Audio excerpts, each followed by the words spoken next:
It's a cold, wet Friday here at City Hall. And I want to give you a heads up on some of the things that are happening, as well as share some information about things that are coming forward. I wasn't with you last Friday,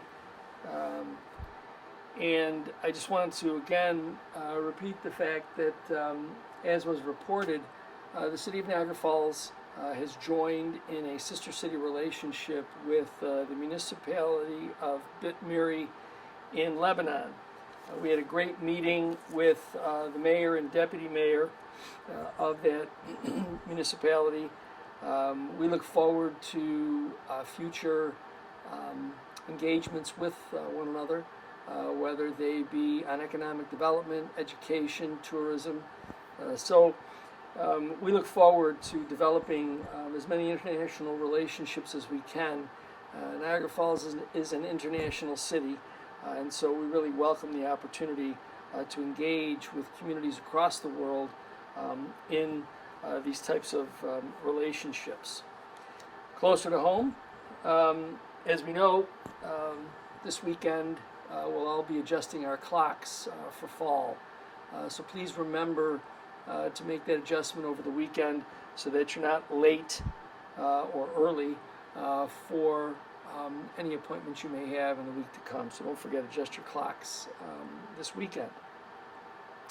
Another exciting thing that's happening back at our ice pavilion, something that hasn't been going on there in quite some time. The new interim operator is announcing this Saturday, Skate the Falls. The first event will be this Saturday from 7 until 9. He's calling it the Fall Back Skate. That's their title, to celebrate daylight savings time. Also wear your Bills gear or your favorite sports team. So out at the Hyde Park Ice Pavilion, it's a public skating opportunity between 7 p.m. And 9 p.m. on November 1st. We'll then have a Veterans Day skate, the operator on November 11th from noon until 2 p.m., obviously for veterans and active military. Also, if you come on out, wear red, white, and blue to honor our heroes while you're out enjoying a free skate. November 29th, also, there'll be the post-turkey skate-off from 7 until 9 p.m. Bring in a canned good for a local food pantry. Enter your name in a raffle for a chance to win a $50 Chick-fil-A gift card. So a couple of things for the community, family fun, activities at the Ice Pavilion. We haven't had this opportunity in at least a decade.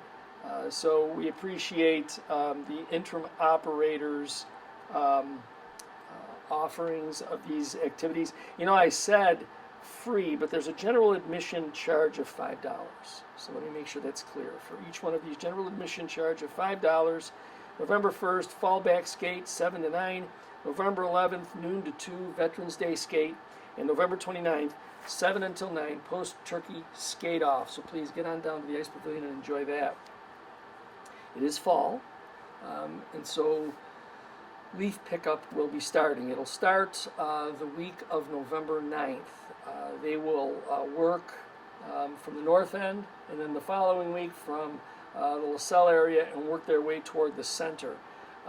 The list, the guide for city leaf pickup has been put out on our text alert system.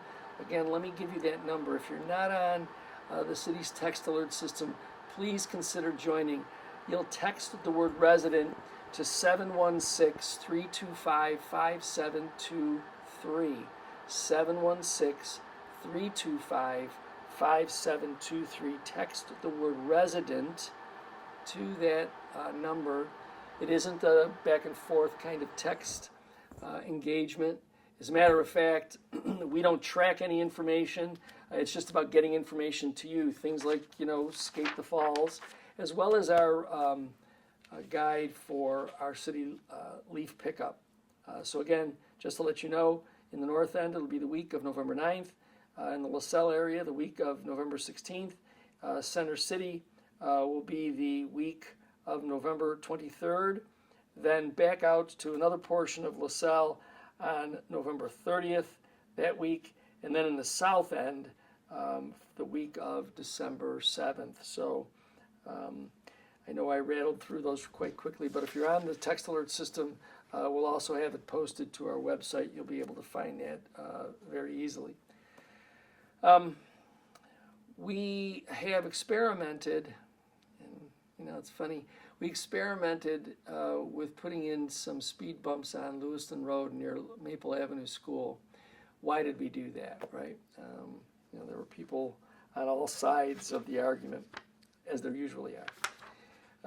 We had city police officers. We started with an electronic sign telling you what your speed was going through a school zone. That didn't seem to slow people down.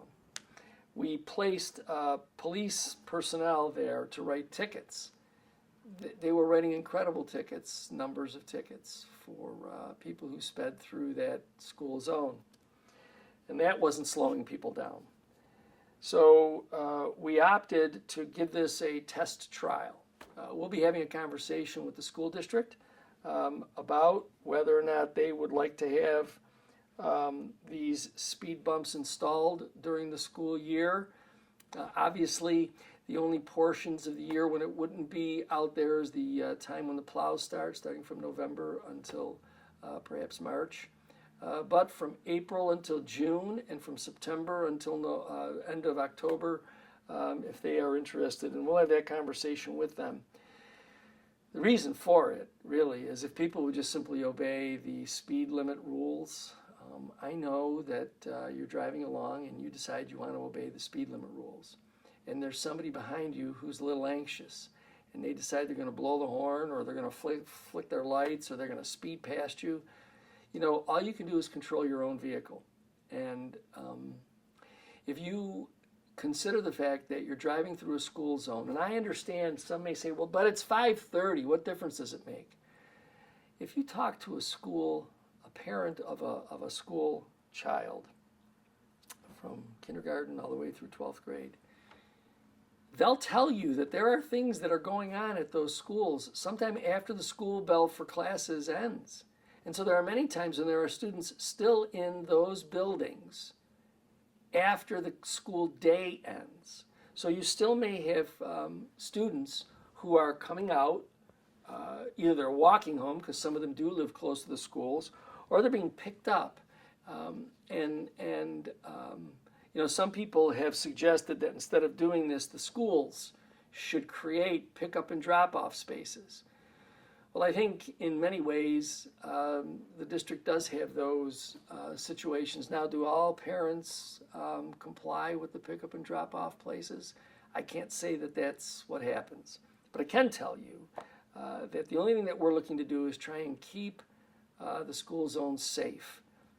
The number one way to do that is for drivers of vehicles to obey the speed limit signs. It's not an inconvenience. It's a safety precaution. School zone speed limits have been around for so long, just like flashing red lights on school buses, such that we had to impose now cameras and stop signs coming off the school buses because people still weren't getting it. And today, here it is today, the end of October 2025, we're still getting tickets issued for people passing stopped school buses with their lights flashing. So I don't know what it's going to take.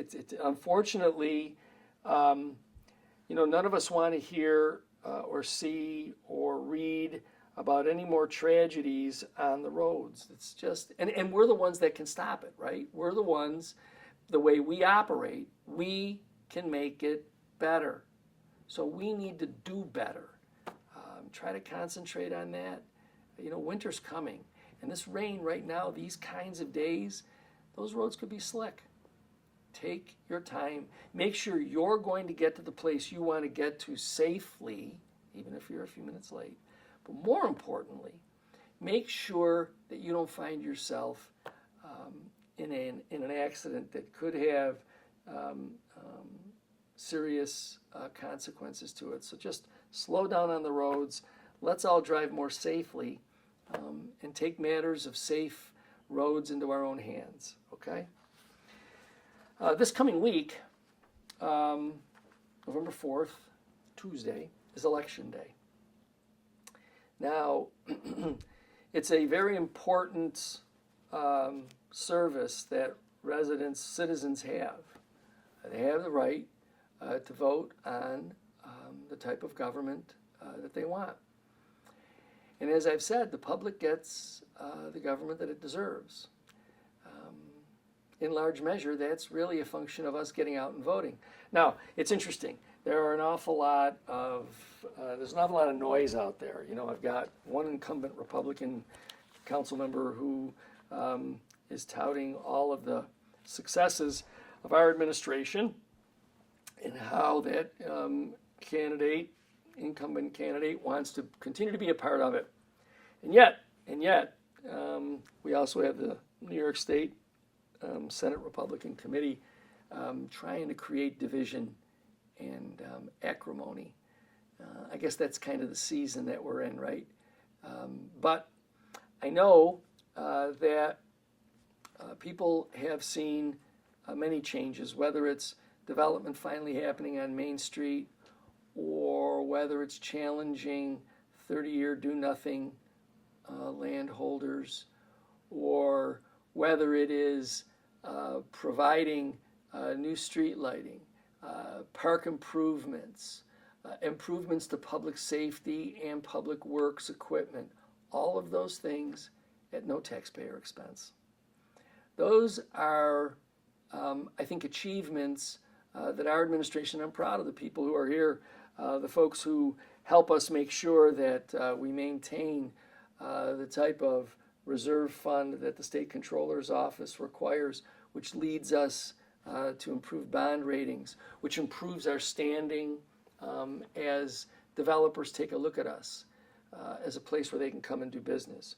So when you get out there to vote this Tuesday, the people who are talking about unity in government, the people who are talking about wanting to talk to one another and cooperate, think about the fact that right now we have acrimony going on in Washington to the point where it's going to hurt people. And both sides see that. Both the Democrats and the Republicans see that. They just can't get themselves to want to talk to one another. If you, like I, are reading about this often, you read that some of them now are coming together. Some of them realize that fighting just for the sake of fighting never makes sense. And that's what you have here. You have some people, particularly people with absolutely no government experience, talking about we're going to be watchdogs and fight, not rubber stamps. Nobody's looking for any of that. People are looking for government that communicates, government that finds a way to get things done for the benefit of the city, for the benefit of the taxpayers. Not the kind of shenanigans that goes on in those council meetings.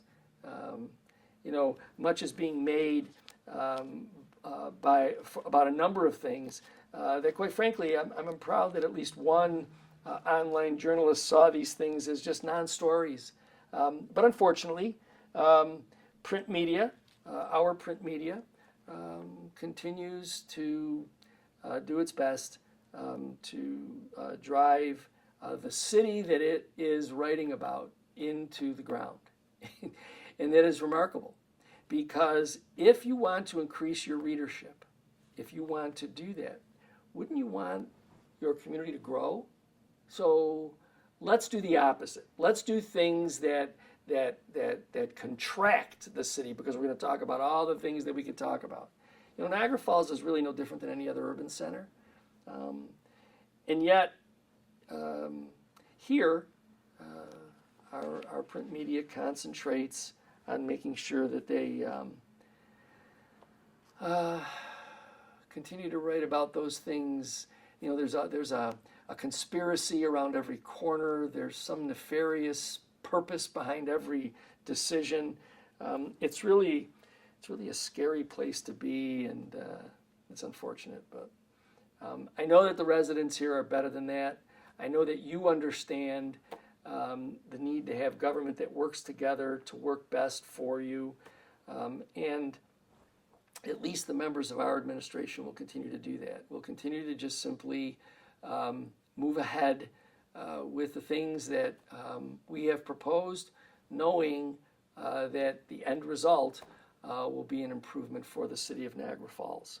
So please make sure that when you go out to vote this Tuesday, you're looking at those candidates that really want to communicate with among all of us, that want to work together, and not just look for to be obstinate and an obstructionist. So I appreciate those who will go out to vote in doing what it is your civic duty to bring good government to the city of Niagara Falls.